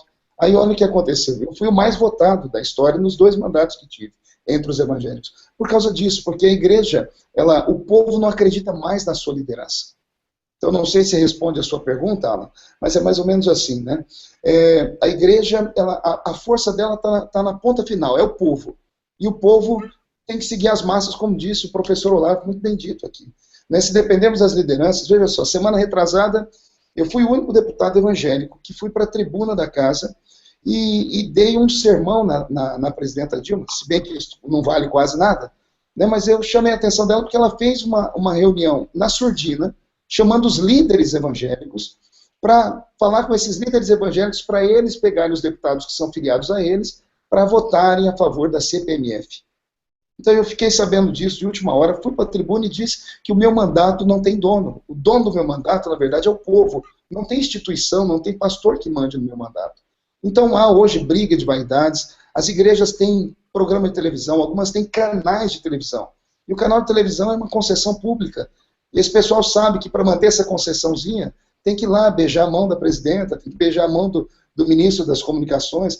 Então, a verdade é essa, a verdade é que o PT conseguiu aparelhar tudo, incluindo as igrejas. Aliás, o PT nasceu da união, né, do movimento católico, que é o movimento da libertação, teologia da libertação, né, com o pessoal de esquerda. Então, a igreja pouco pode fazer, a não ser o membro fiel que teme a Deus, que tem a família acima de tudo, que está se politizando, né, aprendendo como nós estamos aprendendo, e ir para frente. Eu fico aqui pensando sobre a democracia. Um dia desses o professor Olavo postou uma frase que eu achei interessante, se não fala a memória, foi do Georges Bernanos, professor. Ele disse, isso, a democracia não é o oposto da ditadura, né, ela é a causa da ditadura. Então eu quero terminar aqui perguntando ao professor, o senhor acha que essa democracia que vivemos, que é tão novinha, e com o PT à frente, o senhor acha que eles mapearam para que chegasse a uma ditadura? Eu termino a minha fala fazendo uma pergunta ao professor. Você vê aqui, a facilidade com que transformaram a democracia numa ditadura é uma coisa altamente reveladora. A democracia é um regime frágil por natureza. Ela tem que ser constantemente defendida, constantemente. Nunca pode esperar que ela funcione normalmente. Não é próprio da democracia funcionar normalmente. É próprio da democracia ter problemas estruturais permanentes. Então, nós temos que defender as nossas liberdades o tempo todo. Nunca esperar que as instituições funcionem por si. Você vê, aqui nos Estados Unidos também, eles sempre defenderam. Quando chegou uns 10, 12 anos atrás, começaram a relaxar e confiar nas instituições. O que aconteceu? Botaram lá o Barack Obama, que é um sujeito com um documento falso, que ninguém sabe de onde saiu, e o cara está lá fazendo miséria. É facílimo estragar uma democracia, transformar numa ditadura. Só que não compreende o funcionamento da democracia, acha que ela pode funcionar por si, como uma máquina. Nunca, nunca, nunca. Cada geração tem que fazer de novo, e de novo, e de novo, o sacrifício em defesa da sua liberdade. Paulo, posso fazer mais uma pergunta ao professor? Duas ordens. Professor, O senhor acha que dentro dessa democracia estruturada aí na América do Norte, o senhor acredita que a indicação do Barack Obama para o comandante do exército americano, Eric Fanning, né, que é um homossexual assumido, nada contra a opção sexual dele, mas o senhor acha que isso foi uma afronta, uma maneira de dar um recado ao exército americano, Claro de dar um recado ao povo? Claro que foi. Senhor... Com relação a todo esse movimento gaysista em geral, é preciso entender o seguinte: nenhum prazer sexual tem o direito de ser tutelado pelo Estado. O prazer sexual é tutelado pelo Estado só nos casos em que ele é legítimo. Por exemplo, a heterossexualidade é tutelada pelo Estado? Não. Se você quiser comer a mulher do vizinho, você não tem esse direito. Então, o prazer sexual em si nunca é fonte de direito. Nunca. Nenhum prazer. Heterossexual, bissexual, homossexual, tetrassexual. Tá certo? Só vamos dizer, o prazer se torna legítimo pela sua limitação, sua autolimitação. Quando vê um movimento reivindicando a proteção total ao seu desejo sexual, em qualquer forma que seja, até em público, esse movimento é totalmente ilegítimo. E quando Barack Obama coloca esse homem lá em cima, é para impor esta ideia. Pelo fato de ele ser homossexual, ele tem certos direitos. Isto é um absurdo. Nem homossexual, nem heterossexual, nem tetrassexual, nenhum sexual tem direito por si mesmo. E esse é um princípio básico, não só da democracia, mas de toda e qualquer ordem jurídica, que está sendo quebrado dentro da nossa cara. Você está entendendo? Se o prazer sexual pode ser tutelado pelo Estado, então qualquer prazer pode. O prazer gastronômico. Eu posso comer o que eu quiser a qualquer momento. Eu posso fazer isso? Eu posso atender o meu prazer gastronômico sob a tutela do Estado? Não. Eu posso atendê-lo dentro das limitações legais. São as limitações legais que o transformam em objeto do direito, em objeto tutelado pelo Estado. E o movimento gaysista está quebrando este princípio. E isso representa, vamos dizer, o caos mental total. Né? Então, o Barack Obama, que, segundo o depoimento do líder gay de Chicago, terra dele, é homossexual pessoalmente, tá certo? E que sempre viaja acompanhado de jovens bonitos de 20 anos, em vez de viajar com homens da sua geração, como fazem todos os políticos, dos quais jovens bonitos, 3 já apareceram mortos, em circunstâncias misteriosas. Ele está impondo esta coisa, esse princípio gaysista, e o pessoal está aceitando. Então é só mais um assinte que ele faz. Depois de ele ter removido 200 comandantes das Forças Armadas, cortado o orçamento, oferecido o campo livre para a Rússia fazer o que quiser. Como ele prometeu, que apareceu, nós temos a gravação de ele conversando com o ministro russo e dizendo: depois da minha eleição, eu vou ter campo livre para a gente fazer o que a gente quiser. Assim, quer dizer, o cara prometeu para os russos que ia dar o campo livre para eles e deu. Quer dizer, é claro que o homem é um traidor. Ele foi colocado lá para isso. Paulo, você ia falar alguma coisa? Sim, eu queria primeiro cumprimentar o professor. Tudo bem, professor? Prazer falar com o senhor novamente. Prazer é meu. Desculpe por ter chegado atrasado. Tudo bem. E sobre essa questão aí sexual, que isso não é um fator gerador de direito, o prazer não é um fator gerador de direito, isso é tão claro e óbvio, que do contrário, o indivíduo se transforma numa usina infindável de novos direitos, porque ele cria, inventa novos prazeres, né? E isso tendo que ser reconhecido como um direito, esses prazeres do indivíduo, daqui a pouco o ordenamento inteiro está absolutamente destruído, distorcido, né? E os grupos de pressão vão se impondo assim. E isso tem sido colocado em prática nos Estados Unidos, aqui no Brasil também essas iniciativas, é uma coisa horrorosa. Agora, quanto à democracia e à sua fragilidade, ele é mesmo um sistema frágil que imprescinde de que todos que estejam vivendo sobre ele sejam democratas. Pois ele é tão frágil que, se houver uma força dentro dele que não o aceita como tal, ela é capaz de sabotá-lo usando pelos seus próprios mecanismos previstos. É como se fosse um namoro. Se um dos lados do namoro não quer que o namoro dê certo, ele faça sabotar, ele vai conseguir sabotar. A parte que quer manter não vai conseguir manter. É como se fosse um grande acordo. Você reconhece legitimidade. Veja, é um sistema em que você precisa reconhecer derrotas de suas escolhas, devido ao processo de formação de maioria, e se submeter a elas. Então, precisa de um acordo tácito, minimamente, para que ele funcione. E no Brasil isso não aconteceu, né? A revolução cultural coloca aí gente dentro de organizações e cria elas e passam a trabalhar sistematicamente contra a democracia, fazendo uma transmutação de termo que usam como se fosse em defesa da própria. Então nós entramos num estado de loucura. Então, já tinha dito antes do senhor chegar, eu não acredito que hoje nós estejamos numa situação normal. As nossas instituições já não funcionam. As decisões hoje do STF são a prova disso. 2014 era o ano limite, já falava isso nos jornais. Porque depois eles ganhariam mais tempo para avançar. É isso que a gente está vendo. Agora temos que entender e buscar uma estratégia de como pressionar e fazer essa desobediência legal para poder chegarmos ao ponto em que precisamos. Que a reforma não virá dessas instituições, como o senhor mesmo disse. Olha, tem 2 livros que eu recomendo para todo mundo. Um é do filósofo americano Josiah Royce, que chama The Philosophy of Loyalty, a filosofia da lealdade. E o outro é o livro do Alain Perrifitte, A Sociedade de Confiança. Essas 2 palavras, lealdade e confiança, essas são a base da democracia. Se alguém falha com a lealdade, a democracia começa a ser corroída. Agora, nós aceitamos no poder um partido que tem 2 discursos. Ele tem um discurso para as suas discussões internas e outro discurso para a propaganda fora. Para fora dizer, nós vamos fazer isso assim, assim. Lá dentro, nós vamos fazer a revolução, vamos tomar o poder, vamos matar todo mundo. Se você aceita que um partido desse exista, pronto, você já começou a destruir a democracia. O PT não é que ele tem que sair do poder, ele tem que ser fechado. É um país que tem uma força armada a seu serviço, o que é proibido pela lei eleitoral. É um país que tem a dependência de uma organização estrangeira, que é o Foro de São Paulo, que é proibido pela lei eleitoral. Então, pronto, 2 crimes eleitorais suficientes para fechar o partido. Agora, se você aceita que ele exista, você começa a passar a mão na cabeça dos caras e acha que a democracia vai sobreviver a tudo, é como assim, um namoro não sobrevive a tudo.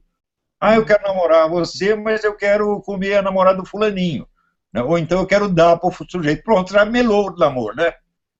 Ou tem lealdade ou não tem, pô. É isso que eu estou dizendo. Bem, sobre ações práticas, eu queria que a Bia... A gente percebe que, por exemplo, exatamente o retrato disso que o professor e o Paulo acabaram de falar, é que, por exemplo, o governo vai tomar uma surra no TCU, uma surra histórica, a unanimidade, e no dia seguinte os deputados petistas estão no plenário aqui da Câmara dizendo que aquilo foi um julgamento político, que não teve nada disso. Hoje eu vi a Jandira Fegali dizendo o seguinte, não teve pedalada não, não existiu pedalada nenhuma não. O que o governo fez foi manter os programas sociais, o que ele fez foi uma coisa boa. E o Lula deu uma declaração de que as pedaladas foram para pagar o Minha Casa Minha Vida, para pagar a Bolsa Família, ou seja, tentando fazer a cabeça do povo de que essas pedaladas que estão dizendo foram, na verdade, por uma causa nobre, né? E a Jandira Fegali, acho que não conversou com o Lula, não viu que ele já confessou que teve, assim, admitiu, e ainda está dizendo que não existiu pedalada nenhuma. Então, é tanta loucura, gente, é tanta loucura, que querer fazer o jogo democrático, como a oposição alegou que fez agora, naquela notinha, dizendo que entregaria o Cunha, né, que abandonaria o Cunha para ficar, então, com moral de exigir o impeachment. E como assim? Vocês estão achando que o PT vai reconhecer, vocês são muito bons, muito corretos, vocês acham que eles vão fazer isso? Eles vão jantar vocês sem o Cunha, entendeu? Vão passar por cima que nem trator, porque o Cunha tem sido a única barreira a que o PT coloque todo o seu projeto de reforma política, né? Então, assim, é uma coisa, assim, louca, querer... Você senta para jogar com uma pessoa um jogo de baralho, sendo que você sabe que ela já roubou todos os coringas, e você continua jogando baralho com ela. Isso é loucura, né?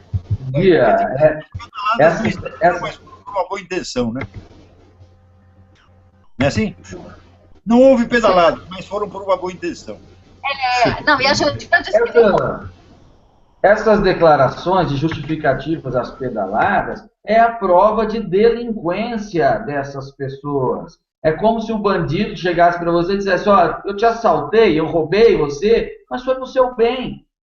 Ou pior, o estuprador chegasse na moça, ó, estuprei você, mas foi para te dar prazer. É uma delinquência completa, um sujeito que perdeu completamente a noção das coisas, sabe? E essa gente, daí, são os atores principais do nosso jogo democrático. É óbvio que a coisa não está normal, não tem como estar.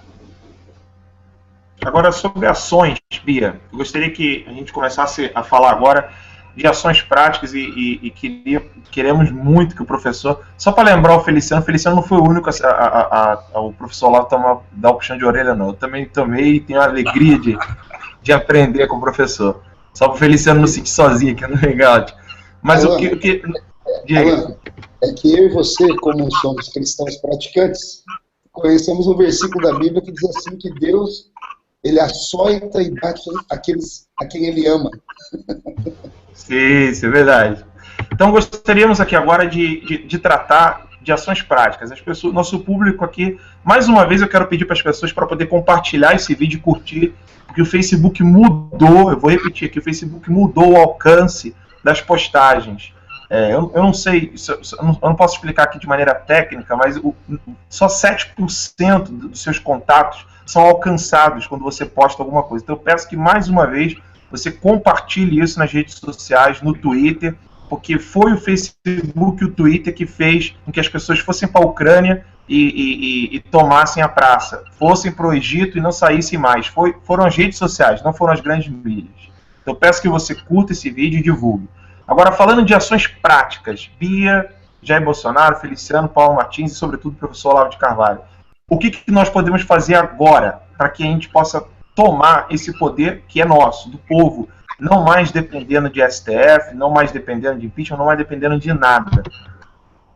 Bom, nós começamos já, né, essa campanha da resistência pacífica, ou resistência popular, como nós temos chamado aqui, que é para as pessoas começarem a ouvir, saber. Eu divulguei vídeos que eu gravei lá com o professor Olavo, ele falou sobre isso, eu divulguei o nome de livros que ele recomendou, do Gene Sharp, né? Então, a gente está se preparando para a tomada da ação, porque a gente precisa de estratégia. O mais importante é que as pessoas entendam que isso é legítimo, que resistir é legítimo.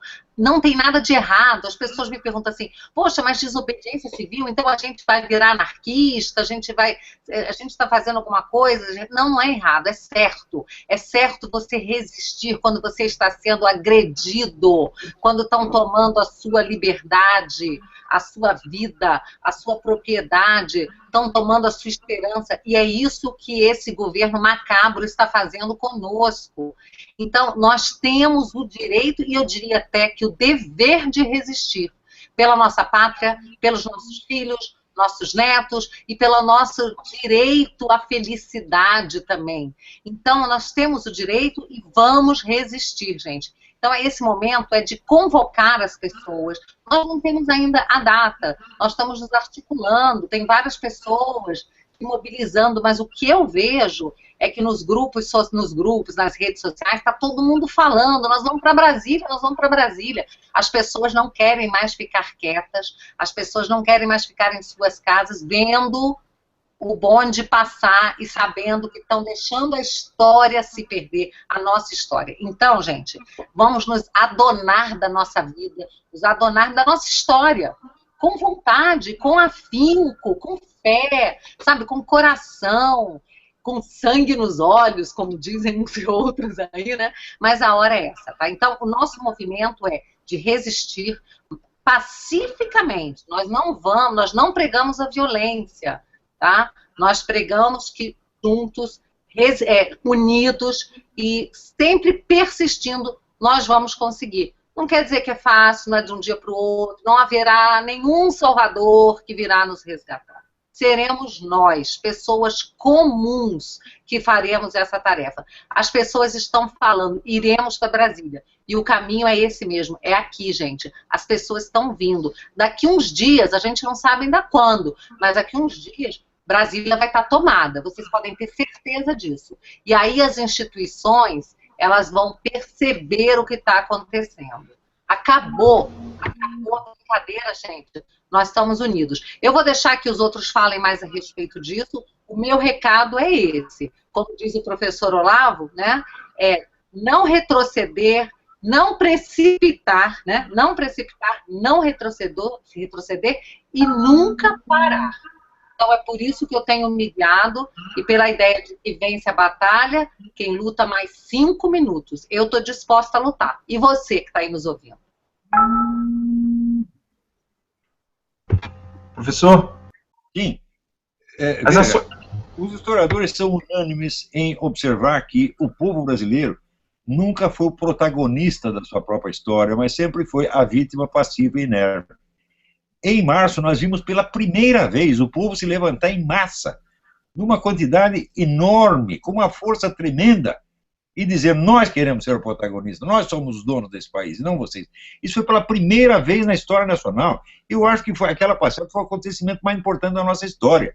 Agora, muitos dos próprios líderes que estavam lá não entenderam a grandeza da coisa. Acharam que tudo podia se reduzir a uma disputa parlamentar, a uma intriga de gabinete. Não é assim que se vai resolver.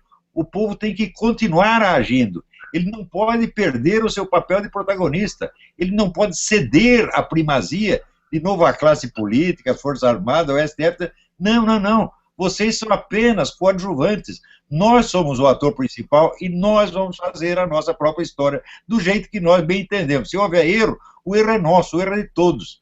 Não precisa você errar em meu nome com o meu dinheiro eu pagando você para errar. Tá certo? Eu tenho direito a fazer até meus próprios erros. É isso que tem que ser. Isso é a democracia. O pessoal fala muito de democracia, mas não entende que democracia é isto. É o povo ter a história nas suas mãos, ele decidir. Não é decidir uma vez a cada 4 anos na eleição. Não, decidir no dia a dia. O que é democracia? Até a famosa definição do Ernesto Renan, é um plebiscito de todos os dias. E isso nós temos... Não se trata de criar uma democracia plebiscitária sem o sistema representativo. Não. Trata-se de apenas de domar o sistema representativo para que ele represente os seus eleitores e não os interesses do seu grupinho. É só isso. Deputado Jair Bolsonaro, o senhor concorda que a população está um pouco cansada de fazer mais uma manifestação, de ir para a rua, se vestir de verde e amarelo, falar fora PT? As pessoas querem uma ação mais prática. O senhor consegue sentir isso também, que as pessoas querem uma ação mais firme, mais certeira? Olha como as coisas mudam, né? Em 1970, o exército esteve no Vado Ribeira, eu tinha 15 anos de idade, para caçar o Lamarca. E havia fugido, né, de uma fazenda de nome Palmital, que era vizinha à fazenda Caraitá, da família Paiva, Rubens Paiva. Então, o Rubens Paiva foi quem deu a base de guerrilha para o Lamarca no Vado Ribeira. Anos depois, por coincidência, eu acabei vindo para Brasília. Cheguei aqui em 91. E quando eu cheguei aqui, eu apanhava mais que cão sarnento na porta da igreja. Exatamente por falar o que vocês hoje estão falando. Okay? Então, eu me sinto feliz, reconfortado, não sei se está tarde demais, e de ver gente que está se somando a uma causa, porque, de uma forma ou de outra, eu estava nela 30, 40 anos atrás. E o que já vi o Olavo falando aqui também. Olha, a esquerda está 40 anos ali. Não houve o 64, a esquerda assumiu, não. Eles continuaram ali na educação, nas universidades, tá? Na imprensa em especial. O Olavo deve ter muitos colegas aí de esquerda, naquela época, que estava ali envenenando nos jornais todo dia, né, a conta gota, a população, contra o sistema que estava lá. No caso, eram os militares no poder, onde você tinha liberdade, você tinha direito de ir e vir, você tinha uma educação de qualidade, mal bem tinha saúde também, o pai, a família existia, era respeitada, o professor tinha autoridade, a professora era a primeira na lista de casamento da cidade a ser convidada, tá? O aluno ia para aprender, não ia para fumar maconha, nem para dar porrada no colega na sala de aula, etc, etc. Então, hoje em dia, nós temos muita coisa, uma parcela considerável da sociedade mudando. Você vê, eu senti na campanha do meu filho em Campinas.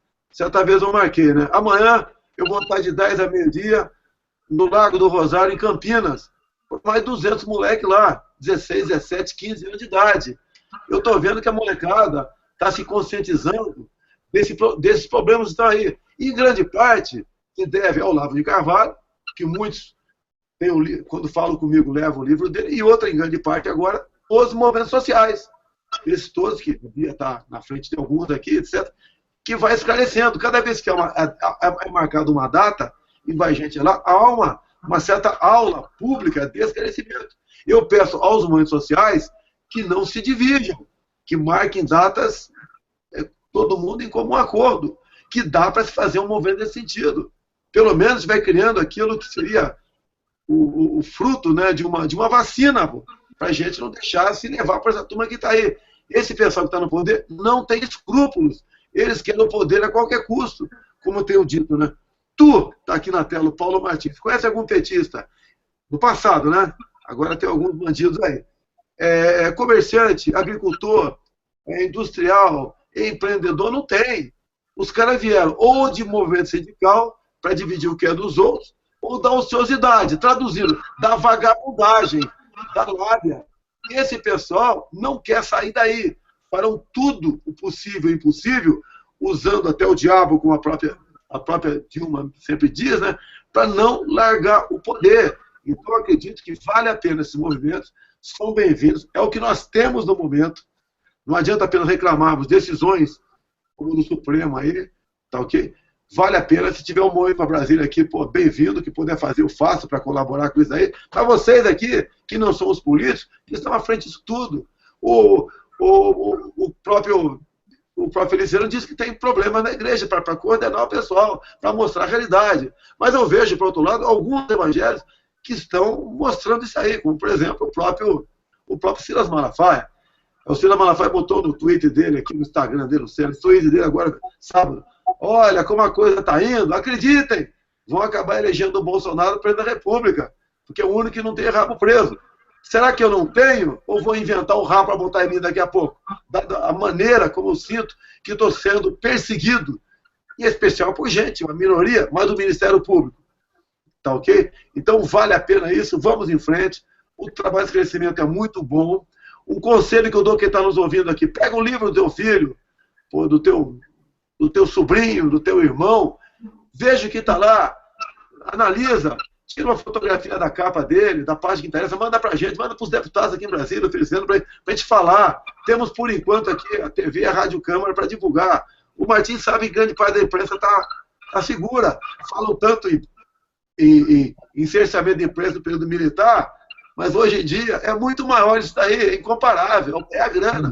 Grande parte da imprensa faz as contas, todo quanto falta fechar o mês, o que tem que falar de bom do governo para vir na SECOM aqui e negociar. Então, parabéns a vocês, vale a pena os movimentos de rua que servem como uma aula pública de esclarecimento para onde estamos indo. E acho mais ainda, não quero para mim não, por favor. Me deram o carro de som em São Paulo, tá ok? De acordo com o político ali, dá o carro de som para o cara falar, ou para alguém que tem tendência, queira ser candidato, não interessa. Deixa o carro só para o cara falar também, para mostrar, expor realmente as suas ideias, até porque ele vai chegar comprometido aqui. Tá ok? Se não for dessa forma, eu não sei como fazer. Eu faço a minha parte. O que eu posso ter de armamento eu tenho, e o que eu posso ter legalmente de munição eu tenho. Alguns falam que eu sou capitão, até que faço o quê, né? Ainda bem que eu sou capitão, posso comprar. Tá ok? Mas eu espero resistir. Se é que eu vou poder resistir, e quando, se porventura tiver aquele já, como tinha no Brizola, o grupo dos 11, né? Eu talvez seja o primeiro da fila aí, tá ok? Mas eu vou fazer a minha parte para resistir, se preciso for, se esse pessoal, esses doentes de esquerda, levarem avante esse processo de dominar o país, e como se eles fossem únicos responsáveis por nos salvar e nos dar aí o que eles chamam, né, de paz eterna, como tem, infelizmente, o próprio povo cubano lá naquela ilha presente.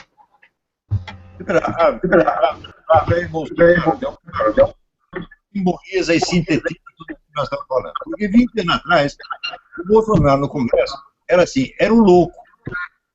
Era o caso isolado, era o caso singular, tá certo? Era o cara esquisito. Agora não, bicho. Agora é um homem que se candidatar a presidente da República tem 80% dos votos. Dissesse isso alguns anos atrás, todo mundo dizia, é impossível. Né? E, no entanto, aconteceu. É impossível sair 2 milhões de pessoas na rua protestando contra o PT. É impossível 93% da população estar contra o PT. Tudo isso aconteceu. Se tudo isso aconteceu, pode acontecer mais. Maravilha, pessoal. Nosso hangout está maravilhoso. Eu quero agradecer a presença de todos aqui. Nós estamos chegando ao fim.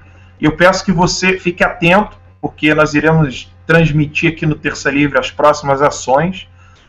Nós não estamos dormindo. As ações próximas serão muito, muito próximas, mais próximas do que se imagina. E nós queremos, sim, dar uma ação mais forte, ter uma ação mais firme com relação a tudo isso, graças aos esclarecimentos do professor Olavo, com relação à resistência popular, à resistência civil, pacífica, e contamos com o apoio de todos vocês. Eu quero agradecer a todos vocês que estiveram aqui conosco hoje, ao professor Olavo, que mesmo depois de um hangout, veio correndo aqui para poder participar aqui conosco. Quero agradecer a Bia, quero agradecer ao Jair Bolsonaro, deputado, quero agradecer ao pastor Marco Feliciano, quero agradecer ao Paulo Martins e a todos vocês que estão nos assistindo. Então, estejam atentos, nós vamos aqui transmitir, nós vamos falar cada vez mais o que nós precisamos agir. Né? Nós não estamos aqui apenas para dar uma análise do que está acontecendo no Brasil. Como o professor Olavo bem falou, o povo sabe o que está acontecendo e o povo sabe qual a decisão tomar. O povo sabe para onde deve ir. Né? Nós só precisamos fazer isso de uma maneira prudente, sem precipitar e sem retroceder. Nós não iremos retroceder, nós iremos continuar as nossas ações, não iremos parar. Pode falar, Feliciano. Eu pedi uma oportunidade. Fala, Feliciano, depois eu queria só falar uma coisa. Bia, você já falou demais. Mas você é a única mulher que você pode falar. Né? Alan, professor Bolsonaro e nosso amigo Paulo, eu estava aqui pensando no que vocês estavam dizendo. As manifestações de rua, elas têm um efeito fenomenal. Eu não sei se vocês lembram quando começou todo aquele imbróglio comigo em 2013. Tem uma coisa que as pessoas talvez não pararam para pensar. A primeira grande manifestação que houve foi dia 5 de junho de 2013, quando o movimento evangélico veio todo aqui para a Praça dos Três Poderes e usaram, o Feliciano deixou de ser um nome, passou a ser um símbolo, né? E nós reunimos aqui quase todas as igrejas do Brasil, foram 100 mil pessoas. Foi uma manifestação pacífica, os jornais não divulgaram, poucas pessoas souberam. 3 ou 4 semanas depois começaram as manifestações de rua, que veio o movimento MBL, o movimento Passe Livre, etc. e tal. Eu acredito que em 2013 para cá alguma coisa aconteceu, houve um fenômeno, que algum dia alguém vai estudar sobre isso. É um fenômeno que tocou o coração das pessoas. Né? Acho que tudo o que o povo precisava era de um Marte vivo. Né? Bolsonaro passou aí anos sendo execrado publicamente, sendo chamado disso ou daquilo, e hoje virou herói. E eu vim com um discurso da família, mesmo despreparado politicamente, mesmo sem conhecer muito de política, e de repente criamos aí um laço fraterno no país, e esses dois deputados que estão aqui na tela, Bolsonaro e Marco Feliciano, 1 milhão de votos. 1 milhão de votos de pessoas conscientes. A campanha do Bolsonaro foi uma das mais baratas do país, a minha foi a mais barata do país. Então os movimentos de rua funcionam. As pessoas não podem desistir. Se não deu certo uma vez, vamos para a segunda, vamos para a terceira. Eu acredito que o que precisa aqui de sincronia, Alan, e você e a Bia que lideram esses grupos, era botar esse pessoal para fazer manifestação no lugar certo. Descobre o endereço do Renan, pelo amor de Deus, e põe gente na casa do Renan. Põe gente na casa do próprio Cunha, que hoje tem aí uma força grande, pelo menos pelo impeachment. Coloque o povo aqui no Congresso Nacional. E eu acredito que se não acontecer algo muito rápido, as manifestações vão começar a tomar um norte estranho. As pessoas vão começar a fazer greve de fome. E não é só porque vão querer fazer greve de fome, é porque já não vão ter mais o que comer de verdade. Se a economia continuar do jeito que está, se o dólar continuar subindo como está, se houver o fracasso como já está acontecendo, são milhões de brasileiros na rua sem emprego, sem nada. Né? O próprio PT desestabilizando a cultura dos movimentos sociais deles. Então é preciso uma ação urgente. É preciso que você seja líder do que for. Se esforce, venha para Brasília. O que o Bolsonaro disse é uma coisa muito certa. Vamos deixar os egos de lado. Não é o movimento A, B e C que depois vai levantar os lauréis. É o Brasil todo que vai desfrutar disso. Então, que os líderes, mesmo divergindo em algumas coisas, maior é o que nos une do que aquilo que nos separa. Né? Eu acredito assim. Então, marquem uma data certinha e venham para Brasília. Brasília é a terra do povo. E como diz o professor Olavo, entrem pela porta e tomem conta desse lugar aqui. Tá? Bolsonaro, se você for candidato a presidente, você tem meu voto. Meu também. Eu A Bia acredito. também. Se você é candidata a presidente, eu voto na Bia. Pelo menos uma coisa eu não seria presidenta. Mas eu queria dizer o seguinte, Feliciano, sobre o que você falou, que vocês tiveram 1 milhão de votos. Esses dias a gente esteve olhando que só 36 deputados se elegeram com seus próprios votos. Os outros foi essa coisa de legenda. E vocês dois, Bolsonaro e Feliciano, estão dentre esse número mínimo de deputados que se elegeram com seus próprios votos. Olha que coisa, hein, gente? Ou seja, os deputados dependem muito mais dos acordos e do Estado do que da gente eleitor. Olha só, a maioria dos deputados aí não se elegem, não representam o povo, não. Tá? Oi. Só para corroborar e terminar aqui, vender a nossa sardinha, né? Eu e Bolsonaro fomos, se não me falha a memória, o terceiro e quarto deputados mais votados do país todo. Né? Bolsonaro campeão de votos no estado do Rio, e aqui em São Paulo eu fui o terceiro. Né? Perdi só pro Tiririca e pro Russo. Aí tem essas coisas assim. Mas, de qualquer forma, a grande parte dos deputados não dependeu da eleição de... Então a gente vê, inclusive, como que precisa mudar esse sistema, porque os nossos representantes têm que nos representar.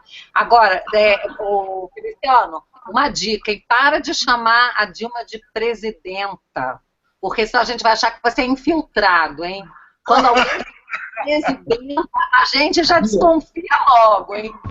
E quem não é infiltrado, isso é uma lavagem cerebral. O PT faz uma lavagem cerebral. Eu apoiei essa mulher em 2010. Não, eu fui você tem que mudar. Aliás, o professor Olavo falou assim, não chamem mais de presidente, nem de presidenta, nem de presidenta. Eu não chamo de mais nada, é aquela mulher.